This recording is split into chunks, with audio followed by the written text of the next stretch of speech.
If you are over the age of 60 and you're having memory problems right now and you haven't looked at your medication list yet, you may be blaming the wrong thing for what's happening to your brain. I know that sounds extreme. I know you've probably heard health warnings before, but what I am about to share with you is different because this is not about disease, not about genetics, and not about bad luck.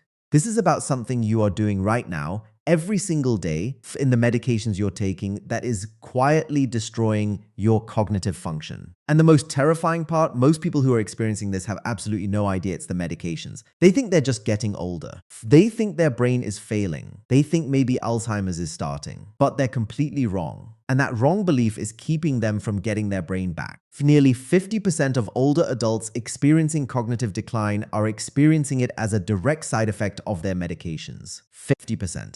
And almost none of them know it. They're walking around terrified, thinking their mind is abandoning them, when actually they just need to have a conversation with their doctor about what they're taking. My name is Dr. Morgan. I've been practicing geriatric medicine for over 16 years. And in those 16 years, I've watched the same tragedy play out over and over. Someone comes to me convinced they have early dementia, convinced their brain's failing, convinced they're losing their mind. And within an hour of looking at their medication list, I can tell them exactly what's actually happening. It's not their brain, it's their pills. I'm going to walk you through this tonight because you deserve to know the truth. You deserve to know that what you're experiencing might not be permanent. You deserve to know that your brain might actually be fine, and you deserve to know that there's something you can do about it starting right now.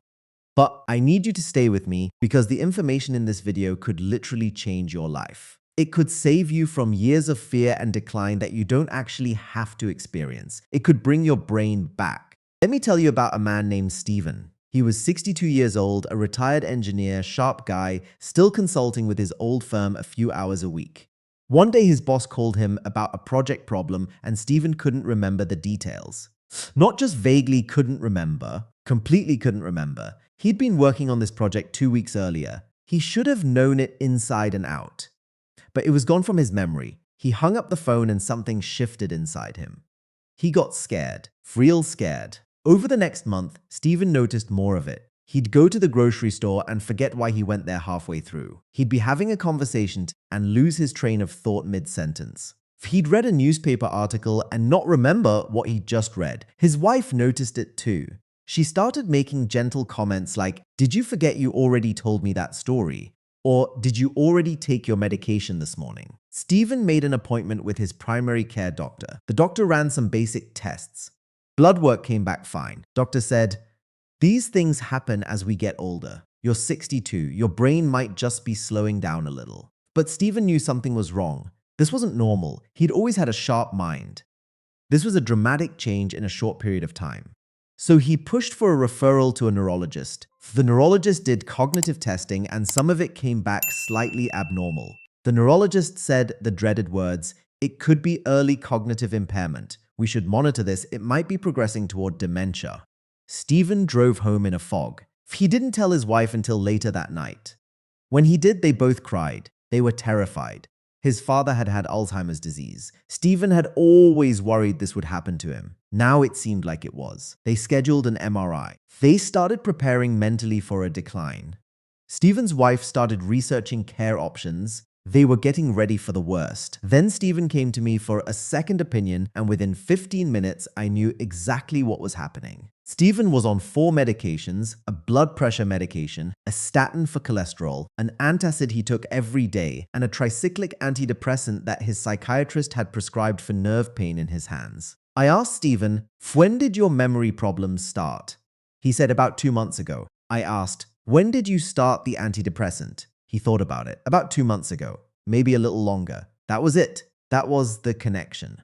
The tricyclic antidepressant is an older medication. It's still used sometimes for nerve pain in older adults, but it has significant anticholinergic properties. Anticholinergic means it blocks a neurotransmitter called acetylcholine, which is critical for memory formation and cognition.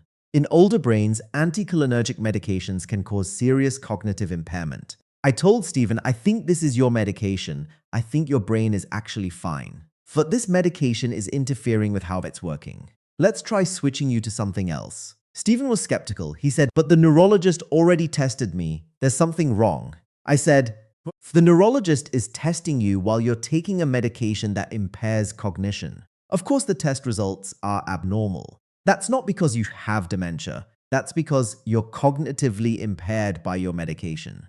We switched Stephen to a different medication for his nerve pain, something without anticholinergic effects. We gave it 3 weeks. And then Stephen came back to see me and he said, "I can think again. I remember things. I walked into a room today and I remembered why I went there. I read an article and I actually understood it and retained it. I feel like myself again." 3 weeks. From a medication change. From someone actually looking at his medication list and connecting the dots. Stephen never had dementia. He was never developing Alzheimer's. He was taking a medication that was interfering with his cognition. And if I hadn't seen him, if he hadn't pushed for that second opinion, he would probably still be on that medication. Convinced he was declining, preparing for a future that was never actually coming.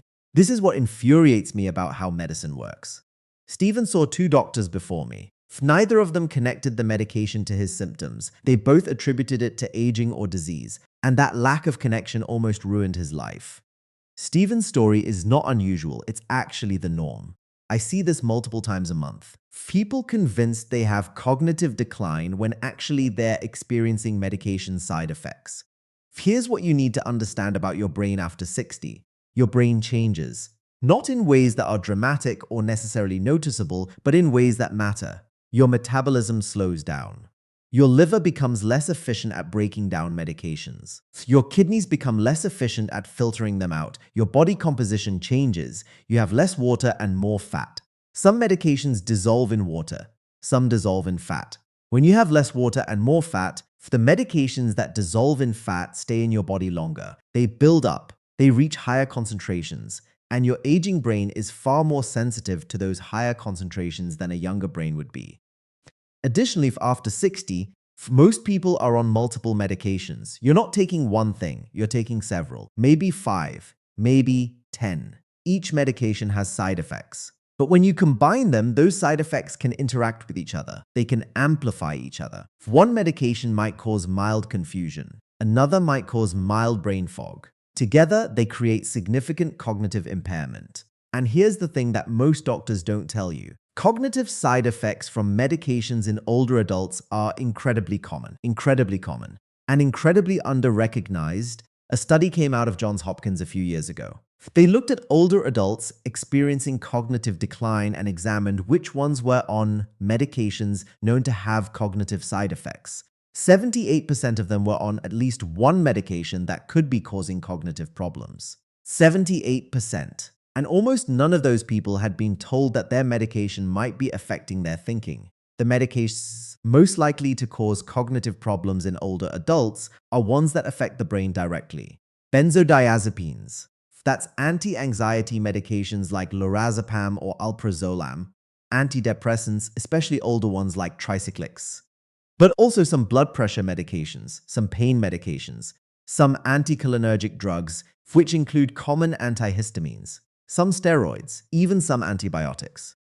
And the problem is many of these medications are prescribed to older adults routinely. Someone has anxiety at 60. They get prescribed a benzodiazepine. They're on it for years, decades. Slowly, their cognitive function declines and they think it's normal aging. Someone has insomnia at 65. They get prescribed a sleep aid. They're on it for years. Meanwhile, that sleep aid is impairing their memory formation every single night. But they don't realize it because the impairment happens while they're sleeping. This is the silent epidemic that nobody's talking about. Millions of older adults are losing cognitive function not because their brains are failing, but because their medications are affecting their brains. And they're living in fear thinking they have dementia when actually they just need to switch what they're taking. Now I need to address something because I know what you're thinking. You're thinking, but my doctor prescribed this. My doctor knows what they're doing. Yes, your doctor knows what they're doing, but your doctor probably doesn't know the cumulative effect of all your medications on your cognitive function. They're specialists looking at their specialty. The cardiologist cares about your blood pressure. The rheumatologist cares about your joint pain. The primary care doctor is juggling everything, but Nobody is sitting back and asking, how are all these medications interacting? How are they affecting this person's thinking? This is a systems problem in medicine. And until you recognize it, you're vulnerable to it. I had a patient named Dorothy. She was 68 years old and came to me saying she was having significant memory problems and confusion. She was terrified. She was on 8 medications. 8. She'd accumulated them over years. Blood pressure medication, statin, medication for diabetes, medication for anxiety, sleep aid, pain medication, thyroid medication, and an over-the-counter antihistamine she'd been taking for allergies. I looked at that list and I saw the problem immediately. The anxiety medication was anticholinergic. The sleep aid was impairing memory formation. The antihistamine was anticholinergic. The pain medication had cognitive effects. Dorothy was essentially taking 4 different medications that were all, to some degree, affecting her thinking. I didn't stop all of them. That would be dangerous. But we did something. We looked at each medication. Which ones did she absolutely need? Which ones could we try alternatives for? Which ones could we potentially stop? The antihistamine she didn't need to take year-round. She could take it seasonally when her allergies were actually bad. The sleep aid we could try to stop and focus on sleep hygiene instead. For the anxiety medication, we could try a different class that didn't have the same cognitive effects. We kept the blood pressure medication, statin, diabetes medication, thyroid medication, and pain medication because those were managing serious health conditions. Over the course of 3 months, we made these changes carefully, and Dorothy's cognitive function improved dramatically. She got her brain back. She told me, I can't believe I was walking around like that for so long. I thought my brain was broken. I thought I was losing my mind. But her brain wasn't broken. Her medications were just interfering with it. Here's another thing I need you to understand. Sometimes medication side effects don't show up immediately. Someone starts a medication and they feel fine for weeks or even months. Then cognitive problems develop. And because the connection isn't immediate, they don't make the link. They think the cognitive problems are unrelated. They think it's just how their brain is now. I had a patient named Richard who was on a beta blocker for his heart, a medication he'd been on for probably 2 years when he started noticing brain fog. Persistent. Every day. He'd feel fuzzy. He couldn't concentrate well. He went to see his primary care doctor. The doctor did a blood test. Nothing abnormal. The doctor said, Richard, you're 70. Some cognitive slowing is normal. Maybe it's just your age. Richard accepted that.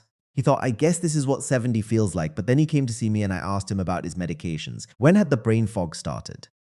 2 years. When did he start the beta blocker? 2 years. I told him, Richard, this medication might be the problem. Some people are very sensitive to beta blockers and they develop cognitive side effects. Would you be willing to try something different? He was willing. We switched him to a different blood pressure medication. Not a beta blocker, something else in a different class. And within 3 weeks, Richard's brain fog was gone. His concentration improved. He said, I thought this was just aging. I was prepared to accept it, but it was just a medication. This is what I'm trying to tell you. Cognitive decline after 60 is not always age. It's not always disease. It's not always the beginning of dementia. Often, it's a medication side effect. And if you don't know to look for it, you'll never find it. The statistics bear this out. Research from the University of Colorado found that among older adults being evaluated for dementia, nearly 30% of them actually had cognitive impairment caused by medications. 30% of the people going through dementia workups didn't have dementia at all. They had medication side effects. 30%. That's thousands of people, tens of thousands, all walking around convinced their brain is failing when actually they just need to have a conversation with their doctor about what they're taking. There's also something called drug interactions. This is when 2 medications interact with each other in a way that makes both of them more powerful or changes how they work. Your body breaks down medications in your liver. Different medications use different pathways. Sometimes multiple medications use the same pathway. When that happens, they compete with each other. One slows down the breakdown of another. That second medication builds up in your system to higher levels. And if that higher level is affecting your cognitive function, suddenly you have a problem. I had a patient named Susan who was on a statin for cholesterol and a blood pressure medication.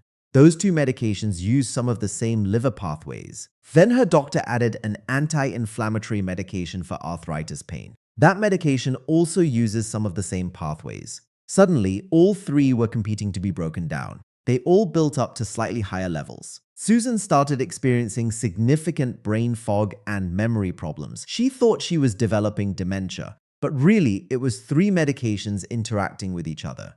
We didn't stop any of the medications, but we adjusted the doses and the timing to minimize the interaction, and Susan's cognitive symptoms improved. So here's what you need to do, and I want you to do this today, not tomorrow, today. First, write down every single medication you're on. For your prescription medications, your over-the-counter medications, your supplements, your vitamins, everything.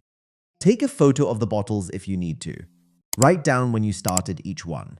Second, write down exactly when your cognitive symptoms started. Not vaguely, specifically. Was it 3 months ago? 6 months? A year? When did you first notice the memory problems? When did the brain fog start? When did you first have difficulty concentrating? Third, compare those two lists. Did you start a new medications around the time your cognitive symptoms appeared? If yes, that's significant. Fourth, look up your medications using a legitimate source. Go to drugs.com or medlineplus.gov. Look at each medication. Pay attention to the neurological side effects, memory problems, brain fog, cognitive impairment, confusion, difficulty concentrating. Are any of your medications listed as having those effects? Fifth, do something brave. Call your doctor. Tell them, I've been experiencing cognitive changes. I looked up my medications and I noticed that some of them have cognitive side effects listed. I started having these symptoms around the time I started one of my medications. I'm worried my brain is failing, but I'm wondering if this could be a medication side effect. Can we talk about my medications and whether there are alternatives? Your doctor might say yes. They might say, let's switch you to something else. Or they might want to do testing first. That's okay, at least you've opened the conversation. The most important thing is that you ask the question. Because if you don't ask, if you just accept that your brain is failing, you might live the rest of your life thinking you have cognitive decline when actually you could get your brain back by changing one medication. If your doctor is resistant, if they say, no, your medications are fine, ask them specifically, could this medication cause cognitive problems in older adults? Make them answer that directly. I also want you to understand that if you do decide to change medications, you need to do it carefully. Don't stop anything on your own. Don't adjust your dose on your own. Work with your doctor, but work with your doctor to make it happen and be patient. If you switch a medication, improvement in cognitive symptoms doesn't always happen immediately. Sometimes it takes weeks. Sometimes it takes a month. Give it time. Give your brain time to readjust. I had a patient named Paul who was on a benzodiazepine for anxiety. He'd been on it for maybe 12 years. He was experiencing significant memory problems and confusion. I suggested we try switching to a different anxiety medication, something without cognitive side effects. He was nervous. He said, I've been on this for 12 years. What if my anxiety comes back if I stop? I said, that's a fair concern. But Paul, your cognitive function is suffering. Let's try. We can do it slowly. We can transition gradually. If you're not doing well, we can reconsider. We made the switch over the course of 2 weeks. For the first week, Paul felt more anxious. It was hard, but I encouraged him to stick with it. By week 2, his anxiety was manageable on the new medication. By week 4, his cognitive function started improving. By 2 months, his memory was dramatically better and his anxiety was well controlled. He told me, I can't believe I spent 12 years on something that was affecting my thinking. I feel like I got my brain back. This is what I want for you. I want you to ask the question. I want you to explore whether your cognitive problems are medication side effects. Because there's a very real chance that they are. And there's a very real chance that you can fix it. Here's the protective approach to medications after 60. Minimize the number you're on. Ask your doctor about each medication. Do you still need this? Are there non-medication alternatives? Sometimes the answer is yes, you need it, but sometimes it's no. Ask anyway. Make sure your doses are appropriate for your age and body. A dose that was fine at 50 might be too much at 70. Take your medications at different times if possible. If you're on multiple medications that use the same liver pathway, staggering them might reduce interactions. Avoid over-the-counter medications and supplements without talking to your doctor. That antihistamine for allergies, it has anticholinergic effects. That sleep aid, it affects memory. That herbal supplement, it might interact with your other medications. Just because something is over the counter doesn't mean it's harmless. And finally, if you notice cognitive changes, ask if your medications could be the cause, because they very well might be. I want to bring this back to Stephen, the man who thought he was developing dementia, who had neurologist appointments and cognitive testing, who was preparing for decline. 2 years later, he's doing great. He switched medications, his cognitive function completely restored. He's back to work consulting with his old firm. He's reading books and retaining information. He's having conversations without losing his train of thought. His wife told me something that stuck with me. She said, "We were so scared. We thought we were losing him to dementia, and it turned out we just needed to look at what he was taking." That's what I want you to understand. Your cognitive problems might not be permanent. They might not be disease. They might be completely fixable by having one conversation with your doctor. Here's the action plan. Here's what I want you to do starting right now. Step 1, make a list of every medication you're on today. Step 2, write down when your cognitive symptoms started today. Step 3, look up your medications, check for cognitive side effects today. Step 4, call your doctor tomorrow and tell them what you found and ask them if your cognitive symptoms could be medication related. Step 5, if they agree to explore alternatives, work with them to make changes and be patient and give it time. Step 6, follow up in a month and ask, have your cognitive function improved? If yes, great. If no, you might need to try a different medication. I know this might sound scary. I know you might have been told you're developing dementia or cognitive decline. But before you accept that as your fate, before you prepare for decline, have the medication conversation. Because there's a real chance that what you're experiencing isn't permanent. It's not your age catching up with you, it's chemistry. And chemistry can be changed. If you're over 60 and you're experiencing memory problems, brain fog, difficulty concentrating, confusion, difficulty finding words, please have this conversation with your doctor. Please look at your medications. Please don't accept that your brain is failing without exploring this possibility first. And if this resonates with you, if you recognized yourself in any of these stories, share this with someone you know. Your spouse, your parent, your friend. You might be the person who gives them permission to ask their doctor about their medications. You might be the person who helps them get their brain back. Because that's what this is about, getting your brain back. Recovering the cognitive function you thought you'd lost. Understanding that maybe your brain isn't failing. Maybe it's just the medications. And maybe that's something you can do something about. Your mind is everything. It makes you who you are. It connects you to the people you love. It lets you do the things you want to do.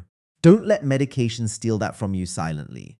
Don't accept cognitive decline without asking if it might be reversible. I genuinely believe that. The patients I've worked with prove it. One medication review at a time, people get their brains back. Start today. Have the conversation. There's a very real chance that your cognitive problems are fixable. Take care of your mind. It's been taking care of you your whole life. If you found this video informative, please like, share, and subscribe.